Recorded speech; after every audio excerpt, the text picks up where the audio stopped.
fourth type of item I want you to have in your shop is a repeat purchase item. So this is something that customers would order from you over and over again. This isn't just something they'll buy it from you once and they're never going to be a repeat customer for that item. So this is something that is oftentimes event-based or party-based. I want you to think about things that happen every year that a customer would need to repurchase this item for. Some ideas would be holidays, like a Christmas wreath. A lot of times people want to get a new wreath. Christmas cards, that is kind of disposable. Ornaments, sometimes people buy those every year. It's common. Christmas decor, usually some people get some kind of a new Christmas decor item every year.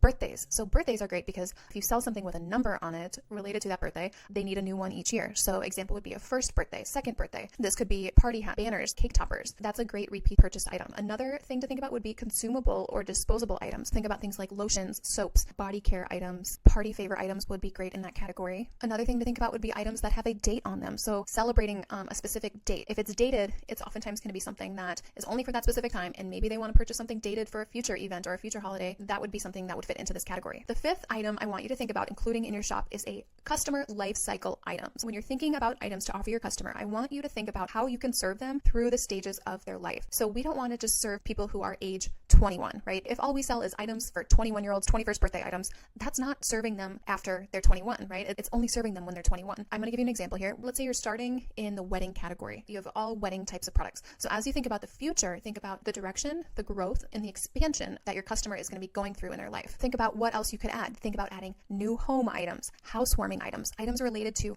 decorating their first home and their first space together as a married couple. Adding baby items. This could be pregnancy items, gender reveal items, baby shower items, items for new babies, birth announcement items, adding mom and dad items. Their identity is going to be changing. When people have a change in their identity, they often want to own that. It's celebrated. So adding items, with mom or dad on them, that's something I would consider doing. Adding grandparent items. When you first get married and then you become new parents, your parents also having new identity as grandparents. That's really exciting. So it's something to be celebrated. It's something that people oftentimes purchase something for. Adding Mother's Day and Father's Day items, that would be great. And then adding kids' birthday items. So you're really thinking, you're starting with the customer who's getting married, and then you're adding in products in order to grow and expand that serve them through the phases of their life. You want to be alongside those customers for years. You don't want to just be like one stop on their journey. This is exactly what I did with my shop, where I started with the wedding category, and then I broke into the baby nursery category, and then I broke into kids' birthday and event categories, and now I'm doing a lot of things for grandparents and for teachers, because a lot of my customers, I found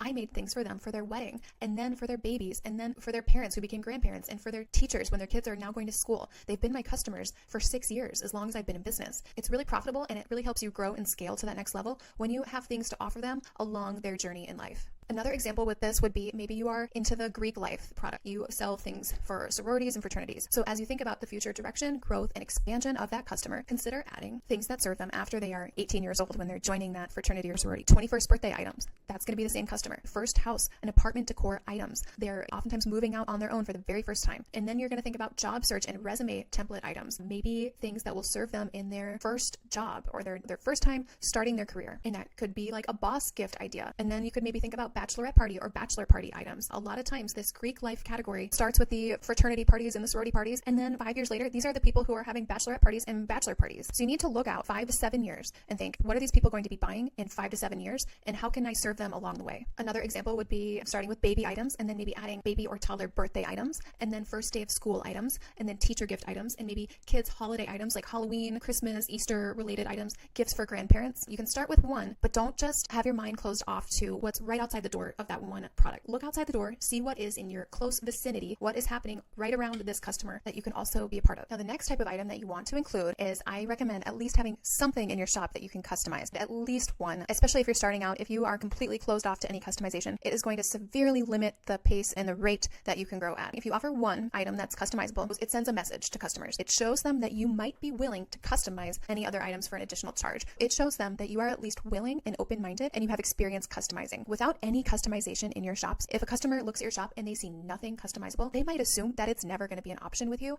so they'll look elsewhere. Because if you are not willing to offer customization, there are a million other shops that will. So you are really shooting yourself in the foot if you are completely against it. It's only a benefit if you are willing to offer it, or it's willing to show that you're open to it if a customer requests it. You might be closed-minded to this and think, I don't want to be putting the time into that. I don't have time to be customizing things for people. I don't want to spend that extra time. I just want this to be more passive. Well, the key with customization is that you are charging for your time. I'm not asking you to spend more time on the business. I'm saying here's an opportunity for you to earn more money for the time you're putting in. So let's say a customer will pay you $10 for something in your shop that took you like 20 minutes to make, and it's not customized. It's just, whatever is the standard option that you offer. But let's say they're willing to pay you $25 for an item that takes you just 10 minutes more to adjust or alter in their desired way. I'm trying to get you more money for your time. I'm trying to increase your hourly wage for you by doing this. So customization, always charge for that. It's going to be the key to high margins and premium pricing. You are much less likely to ever have to put a customizable listing on sale because there is a demand for customization and personalization on Etsy. Customization is going to give you a competitive advantage, not just because you customize. That's not the advantage. The advantage is that customization is a service. It's an interaction between you and a customer. They're telling you what they want and you are serving them the result. The advantage to customization is that it's a process that allows you to leverage your unique customer service and use your shop's unique experience as a unique competitive advantage. It's kind of an opportunity for you to do your party trick. It's an opportunity to show how great you are. Because customization is about the service, you are able to use your unique service and experience to set yourself apart from other shops. And this is going to really improve your repeat business and your customer loyalty.